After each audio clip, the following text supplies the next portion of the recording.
and land himself firmly on his own ideal. And although Al Lowenstein was on the other side now, running against my father with Gene McCarthy, my father wrote him a note, a quote from Emerson, where he said, "If a single man land himself firmly on his own ideal and there abide, the whole wide world will come round to him."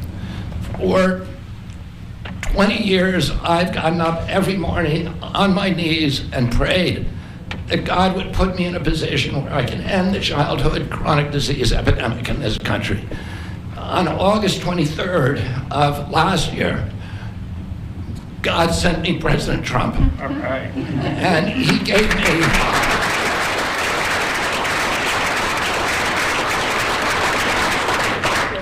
he's now given me, he's kept every promise that he's made to me.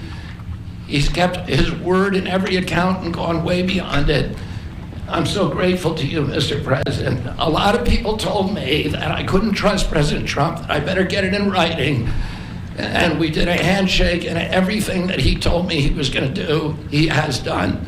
Right. And I'm so grateful to him, and I've told you before, I genuinely believe that you are a pivotal historical figure, and you are going to transform this country at a time when we see all of the indicia of democracy now in tatters in our country.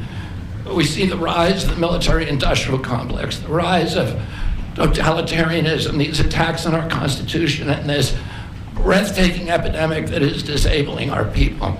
President Trump has promised to restore the American dream in this country. A healthy person has 1,000 dreams. A sick person only has one. 60% of our population has only one dream, that they get better. President Trump has promised that he's going to restore America's strength. But we can't be a strong nation if we have a weak citizenry. If people are sick, 60% of our people are sick, 77%, as President Trump mentioned, of our children cannot qualify for military service. And we need a man on a white horse now. We need somebody who is willing to come in and has the spine and the guts and the strength to challenge orthodoxies, to stand in the way of vested interests, and to break institutions that have turned against our democracy. President Trump has shown again and again that he is that hero. And most recently, I greatly appreciate it, and I called you the day that you announced the termination of USAID. My uncle started USAID in 1961 for humanitarian purposes, to put our country on the side of the poor. It has been captured by the military-industrial complex. It has become a sinister propagator of totalitarianism and war across the globe. And very few people understand how sinister this agency really is. And President Trump saw that, and he stood up to it with a masterstroke. And we want to do the same thing with the institutions that are stealing the health of our children.